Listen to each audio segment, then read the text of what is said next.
مريضة يمنية جميلة سألتني: يا دكتور حسام، هو انتوا بتجيبوا منين الحاجات اللي تشخصونا بيها؟ وبتجيبوا منين طرق العلاج؟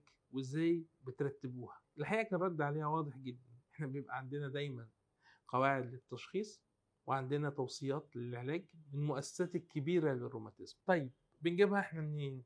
التدريب الكبير لأي دكتور روماتيزم أو أي أخصائي أو أي استشاري على إيد أساتذة كبار وصلوا له العلم ده، بالإضافة لحضور مؤتمرات تقريبا بشكل سنوي.